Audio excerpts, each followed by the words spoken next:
20 German army generals were appointed field marshal from 1936 to 1945. Here is the marshal's baton.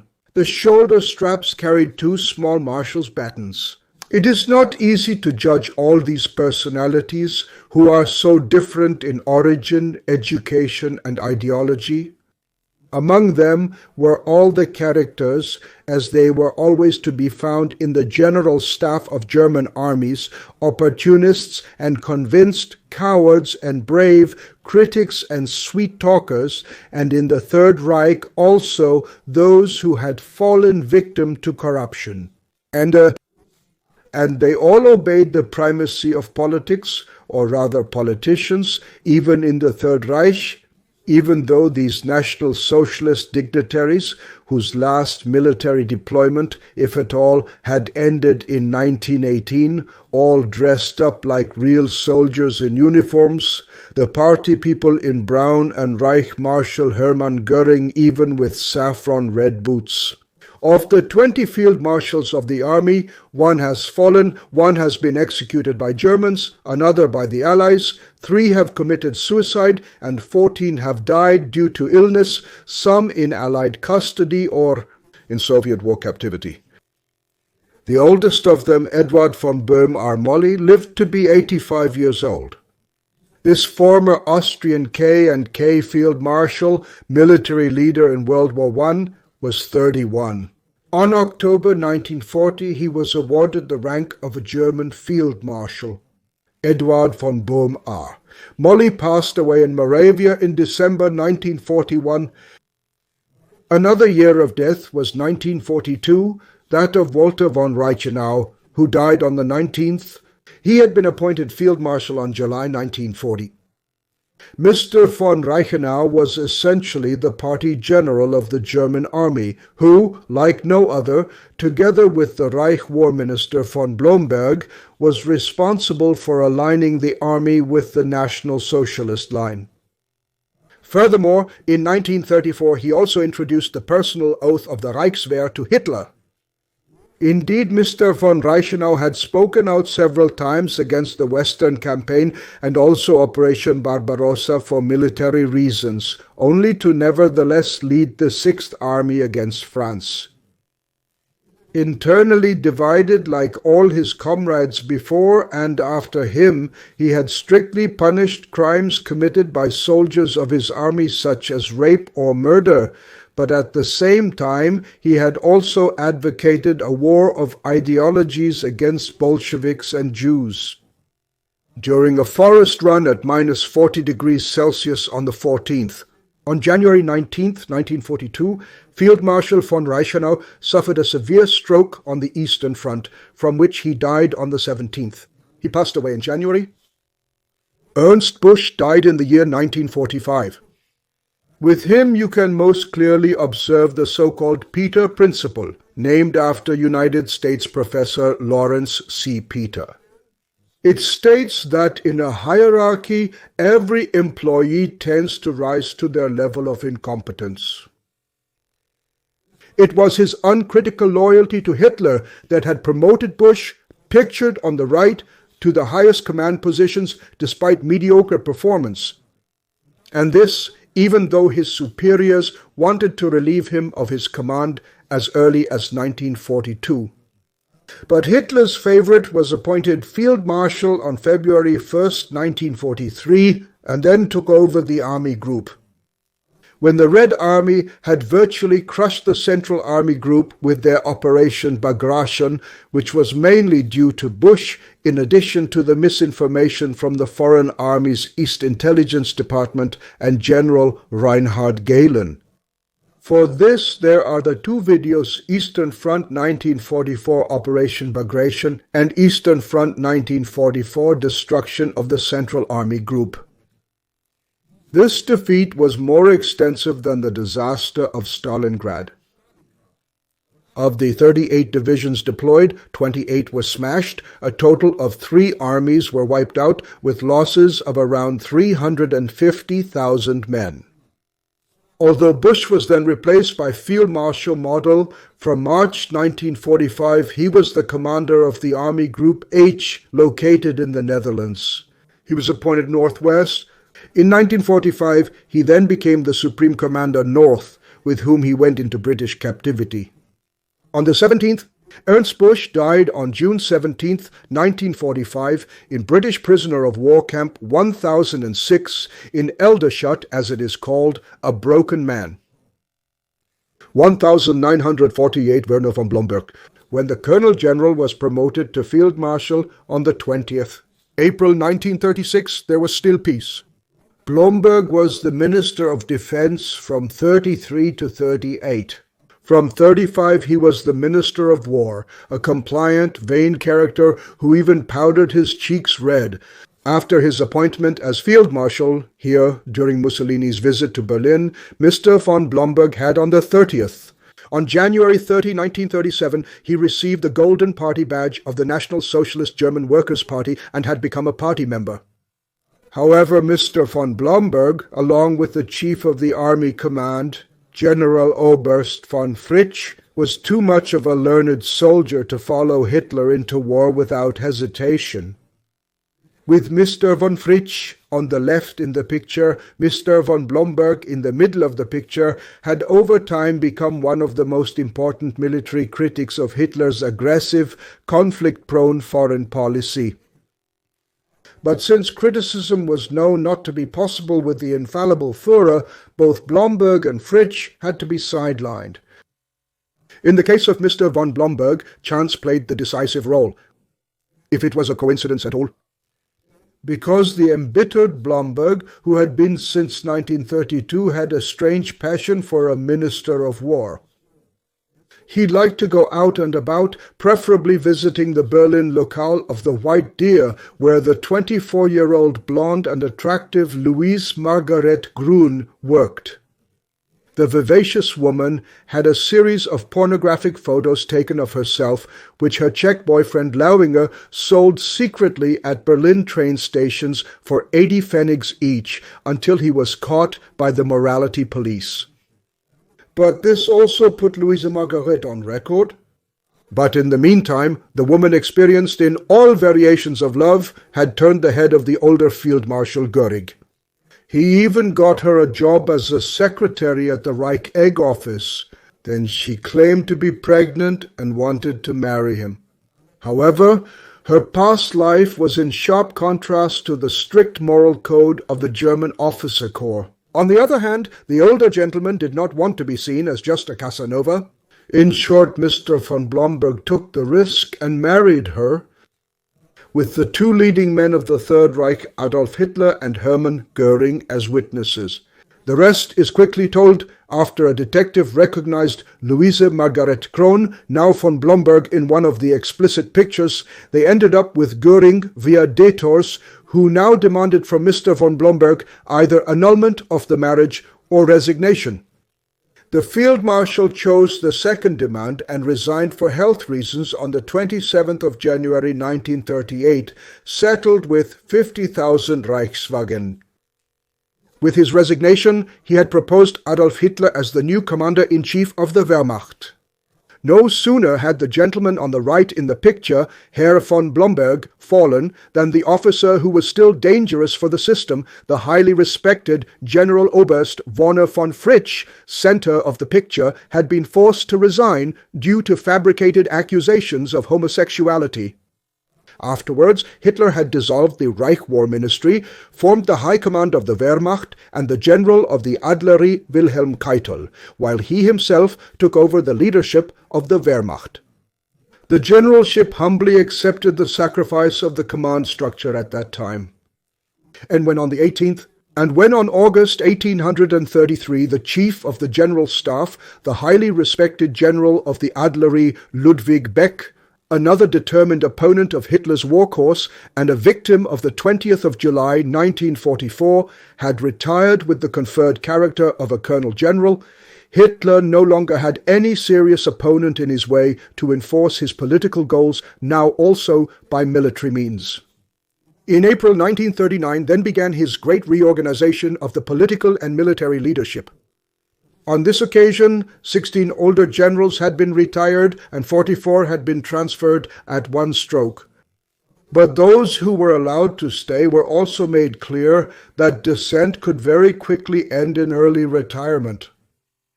Year of death 1948, Walter von Brauchitsch promoted to Field Marshal on the 19th, July 40.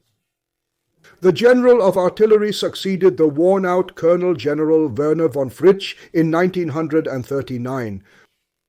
Adolf Hitler had nothing to fear from Mr. von Brauchitsch, who had been more of a candidate of convenience than conviction for this prominent position. Brauchitsch was more of a spineless officer susceptible to corruption and proved to be a compliant tool of Hitler's politics. His backbone was completely broken when the 57-year-old, in the midst of the Sudeten crisis, wanted to leave his wife of 28 years for his 36-year-old mistress, Charlotte Rufer, on the far right, and had received 80,000 marks from Hitler's special fund as a settlement for his first wife.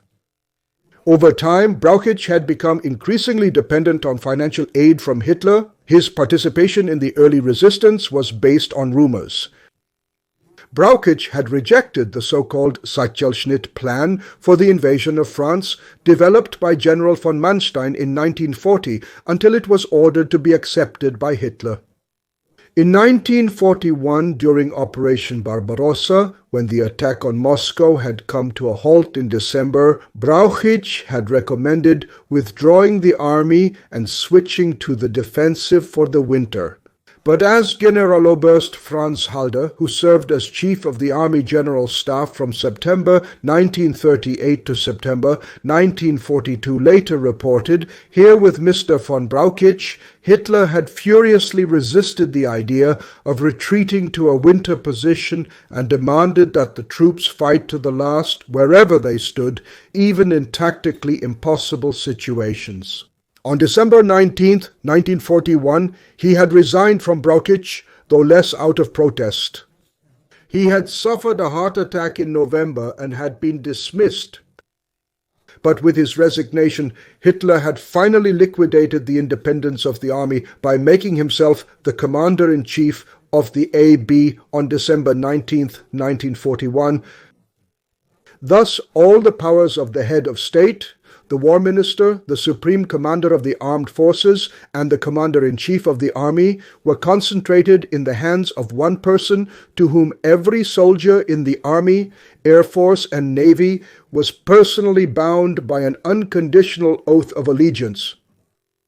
And after Hitler had demanded the function of the Supreme Judicial Lord from the Reichstag filled with extras, he then also possessed the absolute power of punishment and dismissal. Mr. von Brauchitsch had no further military use until the end of the war, but was arrested in August 1945 and imprisoned by the British in Camp 198 in South Wales. He was indicted in the Nuremberg trials, but died at the age of 67 on the 18th. October 1948, in a British military hospital in Hamburg due to heart failure. Gerd von Rundstedt died in 1953, promoted on July 19, 40.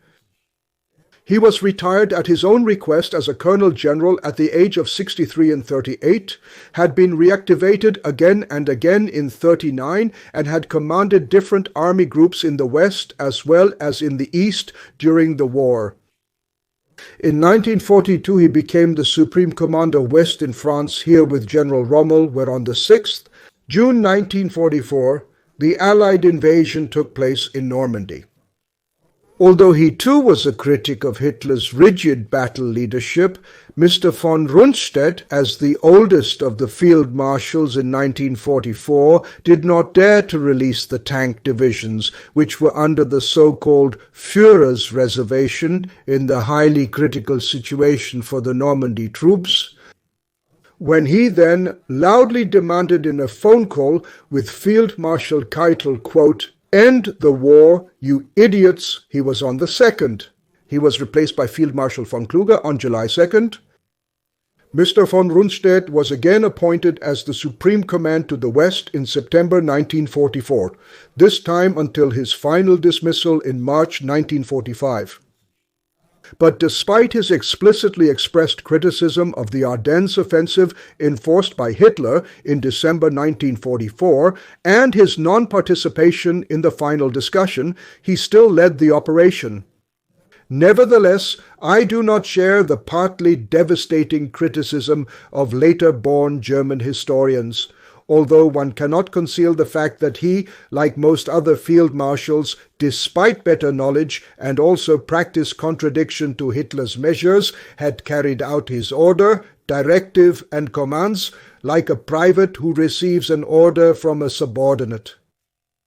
After the capitulation, Mr. von Rundstedt was imprisoned in Great Britain at the age of 71 and charged, and in 1946 he stood in Nuremberg as a defense witness before the Allied court. In May 1949 he was released by the British. On the 24th of February 1953, Field Marshal Gerd von Rundstedt passed away in Hanover. Passed away.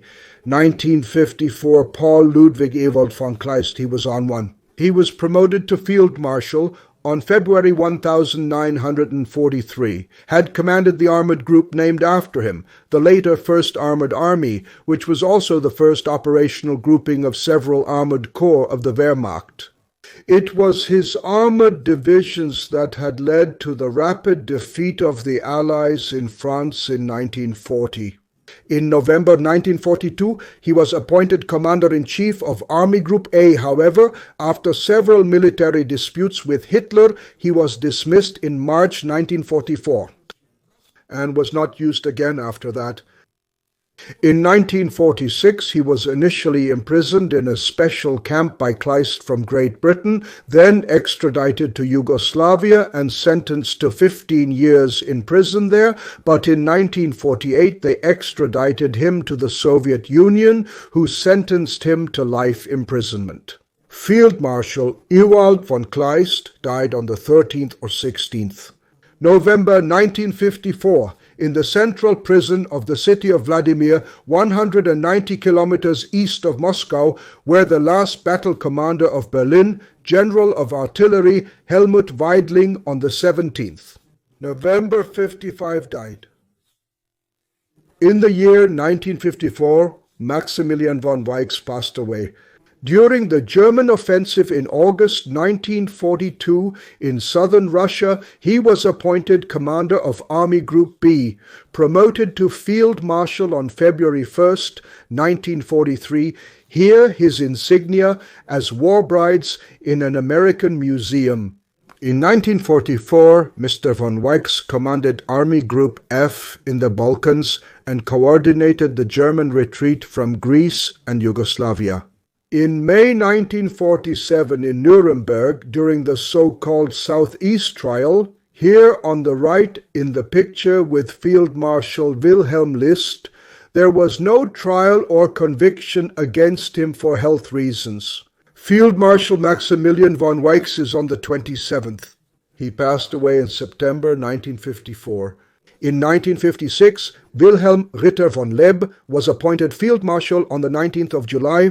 Ritter von Leb, who was awarded the Max Joseph Military Order in the First World War, was the commander of various army groups in the Second World War, such as, during the France campaign, the Army Group C, responsible for breaking through the Maginot Line. During the war against the Soviet Union, he, seen on the right in the picture, was the commander of the Army Group North near Leningrad. Leb was also a beneficiary of Adolf Hitler's bribery program and had held secret donations amounting to 250,000 Reichsmarks in 1941 and further gifts worth 660,000 Reichsmarks in 1943. However, when he had demanded a retreat to a more strategically advantageous position and had therefore come into conflict with Hitler, he had on the 16th. January 1942 asked for his dismissal as Commander-in-Chief of the Army Group North and was not used any more after that. In 1948, Leb was sentenced to 3 years in prison in the Nuremberg successor trial, even though no culpable behavior could be proven. During the Polish campaign, his son Alfred fell as a lieutenant in the 99 Mountain Ranger Regiment. Field Marshal von Leb died on the 29th of April, 1956. Field Marshal Friedrich Paulus died in 1957. I'll get to him later. In 1968, Georg von Kuchler, who on the 30th June 1942 was promoted to Field Marshal, was from 42 to 44 commander of the Army Group North, and after a disagreement with Hitler on the 29th. January 1944 dismissed. After the end of the war, Mr. von Kau van Vorkler was sentenced to 20 years in prison on October 27, 1948, as part of the Nuremberg successor trials, from which he was released in 1953. Field Marshal von Kau van Vorkler passed away on May 25, 1968. 1971, Wilhelm List. He initially led various armies and became commander in Southeast Europe from 1941. In July 1942, he was appointed on the right of the picture as the commander of Army Group A, which led the main thrust towards the Caucasus and Baku. But already on the 10th September, Mr. List was replaced by Hitler due to disagreements over the conduct of operations and was no longer used. After the war, in the so-called Southeast Europe trial, List, seen on the left in the picture, was sentenced to life imprisonment in 1949, but was released early due to his deteriorating health. Field Marshal List passed away on August 16, 1971. I will get to the next 5 field marshals in the course of the review. To the deceased in 1973, Erich von Manstein and Ferdinand Schörner, as well as the 3 officers who ended their own lives. In 1944, Günther von Kluge and Erwin Rommel, and in 1945, Walter Model. One of the field marshals, Erwin von Witzleben, was sentenced to death and executed by the so-called People's Court after July 20, 1944. Another, Wilhelm Keitel, was sentenced to death in 1947 during the Nuremberg trials. And Field Marshal Fedor von Bock fell 3 days before the end of the war in 1945. The apolitical Mr. von Bock had never been close to National Socialism. He was considered a brilliant military leader and had repeatedly spoken out strongly against orders he could not bear, such as the so-called Commissar Order. In 1942, after the death of Walter von Reichenau, he, on the far right, took over the Army Group South in January. But after repeated confrontations with Hitler, Mr. von Bock was already on the 15th. July 1942, again relieved of his office, and had been transferred to the Leader Reserve. As the reserve set up by the Wehrmacht of temporarily unemployed officers, in other words, leaders, had been referred to. On May 1945, Field Marshal von Bock, his second wife Wilhelmina, and his youngest stepdaughter Catherine von der Osten were killed in their car in Schleswig-Holstein by an attacking fighter-bomber of the Royal New Zealand Air Force. But before I go into more detail about the gentlemen who have not yet been introduced, I must digress a bit further. Because it is precisely the German field marshals, here their vehicle standard, who would probably have had the power to avert the greatest disaster from Germany. Especially when Stalingrad and Africa had ended with major defeats, the Luftwaffe could no longer offer much resistance to the Allied 1,000 bomber attacks. The submarine weapon had been increasingly decimated, and from 1944, both in the east, in the south, and in the west, the fronts were moving closer and closer to Germany, with terrible losses, especially among the army troops. However, in the interest of fairness, it must also be stated that there should have been a different policy, especially of the Western war opponents, to give the German army leaders an alternative to Adolf Hitler. but under United States President Franklin 500, Roosevelt, and British Prime Minister Winston Churchill, who were also under the spell of the exile governments residing in London of the countries occupied by Germany, there had been an absolute will to break the military power of Germany once and for all, and to make this clear to the German people with everything they possessed in military potential. As they had intensified the news coming from the occupied countries about the German occupation system during the course of the war, a wave of sympathy and affection for the Soviet Union had developed in the Anglo-Saxon countries. Especially United States President Roosevelt had brought a great deal of trust and admiration to the Soviet dictator Joseph Stalin. He even called him Uncle Joe. This gross misjudgment of the Western leaders, the Soviet dictator was able to exploit again and again for himself. In any case, all his previous purges and terror measures, which had resulted in millions of victims, had been suppressed by the West. They saw in him pure progress and democracy.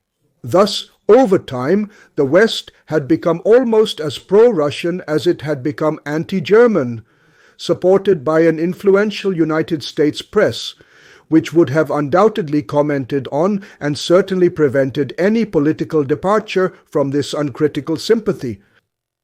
But what does all this have to do with the German field marshals and their lower-ranking general comrades?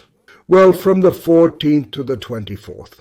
During the secret conference of Casablanca, which lasted from January 14th to 24th, 1943, Roosevelt and Churchill had decided and publicly announced the unconditional surrender of Germany. A demand that was as unnecessary as it was unwise, because in conjunction with the Morgenthau Plan, named after the United States Secretary of the Treasury Henry Morgenthau, who served from 1934 to 1945, and whose parents were born in Germany, which foresaw the deindustrialization and partitioning of Germany, as well as the indiscriminate bombardment of German cities, the demand for unconditional surrender meant nothing else but that under these non-negotiable conditions, the Wehrmacht and the German people supporting it were now forced to follow the propaganda and continue the war to the end with Adolf Hitler. However, if Roosevelt, following Stalin's example, had made a clear distinction between the ruling National Socialists and the German people, the Casablanca decision would have been less harmful. And not just for Germany, but also in relation to the promises not kept by Stalin towards the Baltic countries, Poland, Czechoslovakia, Hungary, and so on. A more balanced formulation of the Casablanca decision would have strengthened the internal German opposition, which would probably have been acknowledged and supported by one or another field marshal, in contrast to the failed assassination attempt on the 20th. July 1944, when in principle everyone kept out of it. In Casablanca, the Western powers had completely restricted their diplomatic freedom of action towards Germany, but also towards their ally Soviet Union. The most serious consequence of the decision enforced by Roosevelt was that the war against Germany was continued beyond the military decision until the total political collapse, and did not end until Russian and Anglo-American soldiers had united in the heart of the European continent. To make matters worse, Roosevelt's formula of unconditional surrender sprang from the American determination to carry the Second World War to absolute victory, regardless of political consequences. And both he and Churchill had assumed that they could oversee the agreements made with Stalin about the future of Europe after the war, even force him to do so if necessary. But neither Roosevelt nor Churchill had considered fateful life events. For example, that death or a political defeat could call this or any of the three leaders off the stage. But when the Second World War on the European theater of war ended on the 8th, May 1945, with the unconditional surrender of the Wehrmacht had ended, United States President Roosevelt had already passed away on the 12th. April passed away and Winston Churchill on the 5th. July had been removed from his office as Prime Minister due to an unexpected election defeat.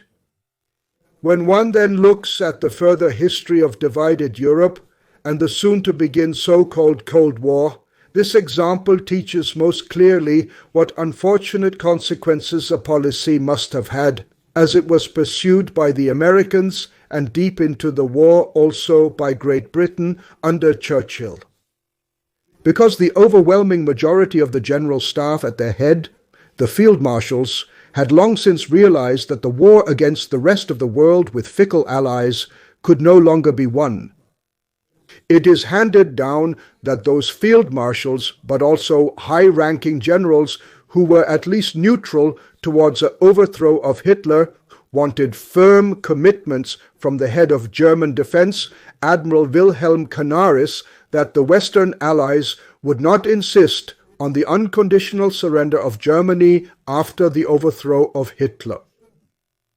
This commitment could not be obtained from all those personalities in resistance with good British or United States, American connections, so that they repeatedly stood before the General Staff with empty hands. They had demanded a price for their participation in the overthrow of Hitler from the Western Allies, namely the West's renunciation of surrender in the East, in order to be able to maintain the then still intact German Eastern Front in the overall European interest. In this specific case, one can certify that the majority of German generals were right in their opposition to the unconditional surrender demanded by the Anglo-American side. Because better and clearer than it could be recognized or wanted in Washington and London at that time, the otherwise politically rather naive German field marshals had recognized that an unconditional surrender of Germany would lead the Red Army deep into the heart of Europe, which indeed happened in 1945 with all the known consequences until the end of the Union of Soviet Socialist Republics. The last two appointments to the rank of Field Marshal of the Army took place in 1944 and 1945. On the 1st March 1944, the commander of the Army Group North Ukraine, Colonel General Walter Model, and on the 5th April 1945, the Commander-in-Chief of Army Group A, Colonel General Ferdinand Schörner. The Munich-born Schörner, a knight of the Prussian Podemerin from the First World War, was a convinced National Socialist adorned with the Golden Party badge, and also Hitler's favorite general. In the Second World War, he led several army groups and became infamous for his brutal enforcement of discipline and the almost slavish execution of Hitler's rigid defense orders. While Schörner, also known as Bloody Ferdinand, had deserting soldiers summarily sentenced to death, he himself had them dismissed from his troop in civilian clothes at the end of the war to avoid Soviet captivity. After the war, he was initially sentenced to 25 years of forced labor in the Soviet Union, then released to Germany in 1945, and here in 1957 he was sentenced to 4.5 years in prison in Landsberg am Lech for manslaughter, with simultaneous revocation of any pension claims. Released early from prison for health reasons in August 1960, Ferdinand Schörner is on the 2nd. He died on July 2nd, 1973. He was the last living former German Field Marshal of the Army. The penultimate person to be appointed Field Marshal was the aforementioned Walter Model. He was considered a master of defense, especially after the heavy defensive battles on the Eastern Front. Walter Model, in the center of the picture, was close to National Socialism. His combat leadership also caused high losses among the Soviet civilian population. Internally divided like other field marshals who had long recognized the futility of continuing the war, he was one of the few who openly opposed Hitler's war leadership. For example, when Hitler wanted to make suggestions to him during the lecture about the situation during Battle Number Schref, Model had interrupted him with the words, "My leader, who leads the 9. Army, you or me?" Nevertheless, he also continued to carry out his orders, here on the left with Field Marshal von Rundstedt and General Krebs during the discussion on the Ardennes offensive in December 1944. When the Ardennes offensive failed in January 1945, the Master of Defense was also at the end. In March, his already heavily demoralized Army Group B was encircled by Anglo-American units in the so-called Ruhr Pocket. As a result, Field Marshal Model did on the 21st. April 1945 shot himself near Duisburg, the one on 19. July 1940, appointed Field Marshal Erwin von Witzleben, was after the coup attempt on the 20th. July 1944, after its success, he was to become the commander-in-chief of the Wehrmacht on the 8th. August in Berlin, Plötzensee was hanged in a particularly cruel way. His conviction was preceded by a highly disgraceful and vulgar high treason trial before the Reich Court under Roland Freisler, devoid of any decency.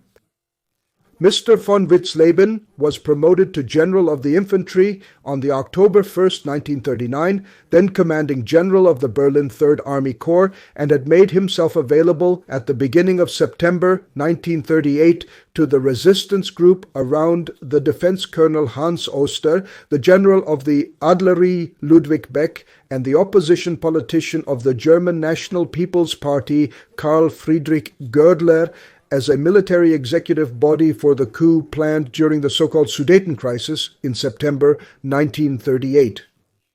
For Witzleben, killing Hitler had always been rejected for Christian reasons. Instead, after his forced resignation of Hitler, his three should be put on alert. The Army Corps should occupy Berlin, suppress the SS, after which a new government should be proclaimed. The international agreement concluded in Munich on the cession of the Sudetenland to the German Reich prevented this coup, which the humanly invulnerable but politically naive protagonists of the early military resistance believed that they could arrest Adolf Hitler with just a semi-military, semi-police action and thus tame National Socialism. But all military and also civilian participants in the resistance had overlooked what had been going on in the German people, in German youth, and in the Wehrmacht since 1933. Because in place of the rather abstract head of state, a very real leader had stepped in.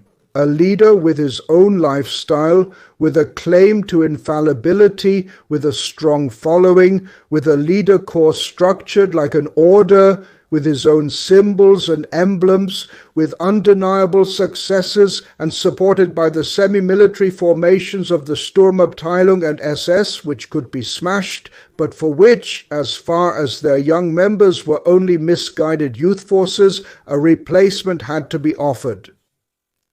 Moreover, the pure party democracy of the Weimar Republic had left a real disgust among the German people at the time for the multitude of 36 political parties and their struggle, sometimes for the sake of absurd things. Therefore, those officers who were to become field marshals later were not unhappy about the changes from January 30th, 1933, when the elderly President von Hindenburg had appointed Hitler as Chancellor. This also applied to Erwin von Witzleben, whose approval, however, had dramatically decreased after the so-called Night of the Long Knives in June 1934, the so-called Röhm Putsch, because in addition to a number of Sturmabteilung leaders, the former Chancellor General Kurt von Schleicher had been murdered, along with his wife. Since that time, Mr. von Witzleben had been looking for a way to overthrow Hitler. In 1941, he was appointed Commander-in-Chief West, but as early as March 1942, at the age of 61, he was placed in the Leaders' Reserve, as he was probably also suspected in the military opposition. Then on July 20th, 1944, he was here on the left with General Oberst Beck in uniform as the most important key position in the conspirators' bloc, but where he and Ludwig Beck also met the fate of the conspirators. Of all the field marshals, Erwin Rommel was the most prominent, awarded the Order of Pulmérite in the First World War. He had always led the 7th Panzer Division at the forefront in the France campaign, here at Saint-Valery-en-Croix, with British and French prisoners. After his promotion to Lieutenant General on January 1, 1941, he was appointed commander of the Africa Barrier Association in February, the later Africa Corps. Promoted to General of the Armored Troops in July, he had managed to achieve some victories against the Commonwealth troops in Africa by 1942, despite constant inferiority. However, on May 12, 1943, the Africa troops, equipped with moderate supplies, were under the 22nd. On June 22, 1942, Erwin Rommel, who was promoted to Field Marshal, was at the end and had gone into British captivity. But Rommel's rapid rise and his self-promoted propaganda had not only brought him friends. In fact, many fellow generals did not speak very highly of the, quote, arrogant parvenu without general staff training, who had nevertheless been entrusted with commands over large units at exposed theaters of war. In 1944, Rommel was the commander-in-chief of Army Group B, thus also responsible for the defense against the expected Allied invasion in France.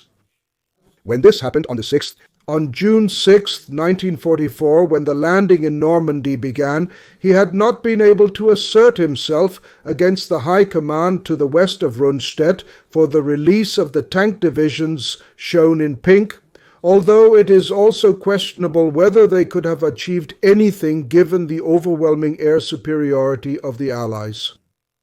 This was also seen by Field Marshal von Klug from the right, who had been the commander-in-chief of the West since July 7, 1944, and additionally the commander-in-chief of Army Group B from July 17th.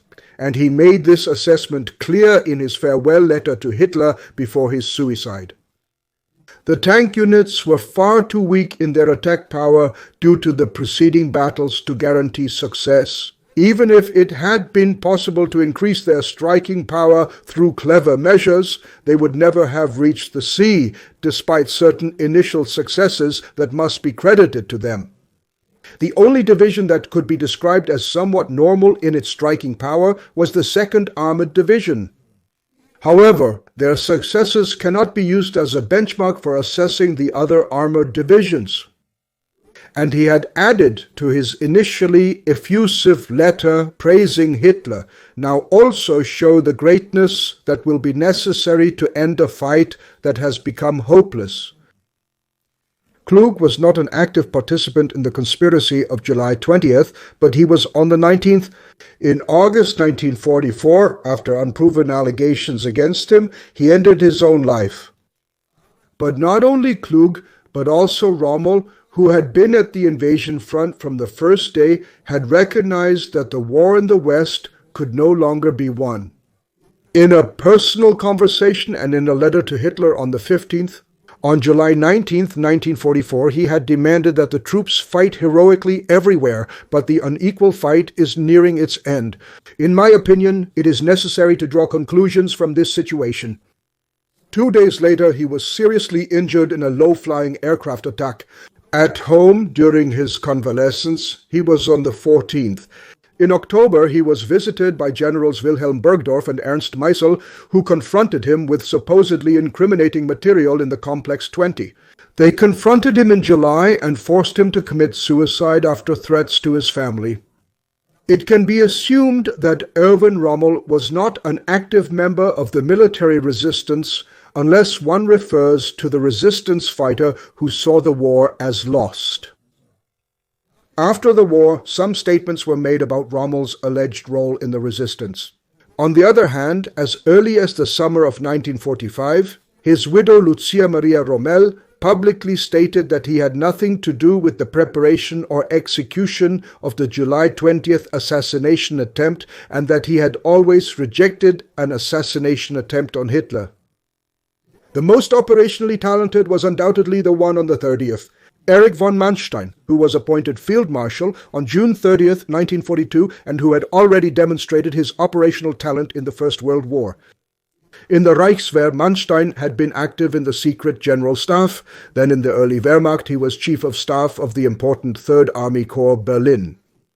He had rejected the so-called Aria paragraph, extended to the Wehrmacht by War Minister Blomberg with a memorandum, but then refrained from further political criticism, which does not mean that Manstein was a National Socialist, probably not. Before the France Campaign 40, Lieutenant General von Manstein had presented the idea of the Sichelschnitt, which, when it was applied in May, was partly responsible for the rapid defeat of France. In the war against the Soviet Union, Manstein had been granted several remarkable successes, which were also possible because he had operated partly against the instructions of the Army High Command, i.e. Hitler. In fact, after the downfall of the Sixth Army at Stalingrad, their relationship to each other had visibly cooled, also because his son Gero had fallen on the 29th of October 1942 at the age of 19 as a lieutenant. But several attempts by the military resistance to involve Mr. von Manstein as a figurehead in a coup had failed due to his statement, "Prussian field marshals do not mutiny." Perhaps someone should have reminded him of the Prussian Field Marshal Jörg von Wartenberg, who in 1812 with the Convention of Toroggen had freed himself from the subordination or the dictator Napoleon I. In the spring of 1943, after Stalingrad, when the collapse of the entire southern German front threatened, it was again the so-called Rothschad at Kharkov carried out by von Manstein that was able to stabilize the front. And in early January 1944, Manstein had achieved another operational masterpiece in which he had been able to temporarily save around 220,000 soldiers through the breakout of the 1st Panzer Army stubbornly wrested from Hitler. But after increasingly frequent disputes with the commander-in-chief of the Wehrmacht, who from 2,000 kilometers away was now repeatedly intervening down to the battalion level based on the situation maps, Erich von Manstein was on the 30th. March 1944 was finally transferred to the Leaders' Reserve. After the war, Manstein was initially only called as a witness during his 4-year imprisonment in the Nuremberg trials against the main war criminals. However, in 1949, the British had brought a case against him in which he was sentenced to 18 years in prison in World Prison, which was suspended in March 1952. After Mr. von Manstein was again at liberty, the predecessor of the Federal Ministry of Defense, the so-called Blank Office, employed him until 1960 as an advisor in the planning for the rebuilding of German armed forces and honored him with all military honors at his burial after his death on June 10, 1973. The most tragic personality is probably Friedrich Paulus, the commander of the Sixth Army during the Battle of Stalingrad. The prudent officer, more from the desk than from the front, here to the right of Hitler, had received in 1942, despite his lack of experience in leading larger troop bodies, the command over the army considered as an elite large unit tasked with the capture of Stalingrad. When the battle ended in a catastrophe and the Red Army had encircled the army, which meant death for most of the 235,000 German, Italian, Hungarian, and Romanian soldiers who had been captured, Hitler had promoted him to Field Marshal on the 31st of January 1943 by radio, thereby indirectly calling for his suicide. Instead, the newly minted Field Marshal had surrendered and gone into captivity, and in his own Dacha had gone from being an obedient executor of Hitler's orders to his vocal critic. He had also joined the National Committee for a Free Germany established by the Politburo of the Communist Party in Moscow. For his now compliant attitude towards the Soviets, he was only interrogated as a witness of the Soviet Union in the Nuremberg trials, where he testified entirely in their favor and shifted the blame for everything that happened onto others. In 1953, Friedrich Paulus was released to the German Democratic Republic, where he died on February 1st, 57 in Dresden, and was buried with military honors. His son Friedrich, born in 1918, was on the 29th. He fell as a captain at Ponte Rotto in the defense of the Allied invasion at Anzio in Italy on February 44. There is still the one on the 19th. Wilhelm Keitel, who was promoted to Field Marshal on July 1940, was the head of the High Command of the Armed Forces from 38 to 45. He was the only Field Marshal who was sentenced to death and executed in Nuremberg.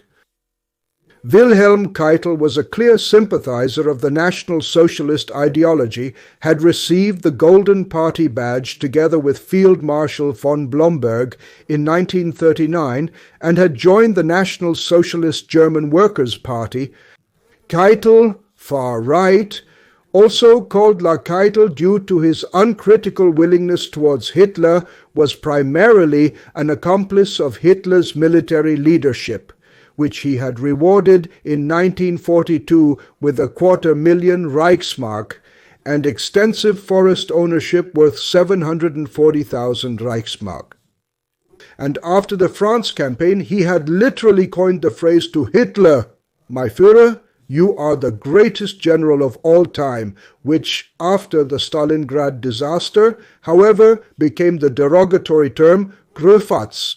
On July 15, 1941, his son Hans-Georg, to his right as a lieutenant in the 29th Artillery Regiment, had fallen. To save his skin after the increasing defeats, Field Marshal Keitel often shifted the blame onto others, including on the 16th. October 1946 executed Colonel General Alfred Jodl along with him.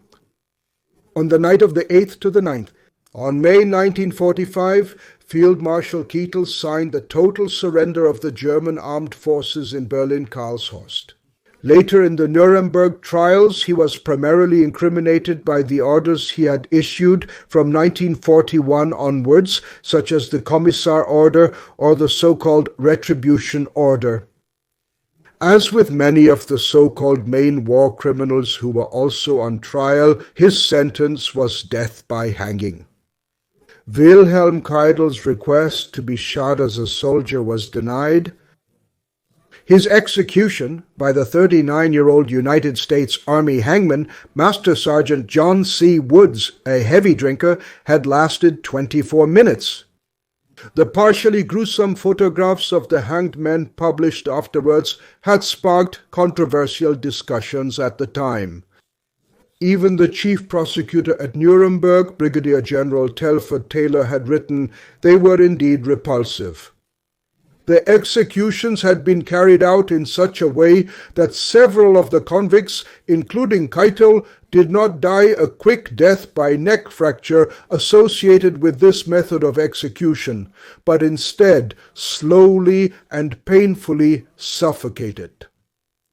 Woods and another executioner named Joseph Malta later became famous for their work.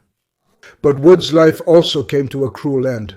He died in 1950 from an electric shock while repairing a light. My review of the 20 field marshals of the German army in World War II is at an end. I have tried to place the personalities and historical circumstances of the era in which they operated. Their actions or inactions can also be seen as a result of disagreement, competition, career ambition, and the desire for even more golden stars and colorful orders matter more than the responsibility for the soldiers entrusted to them. And unfortunately, this realization is timeless.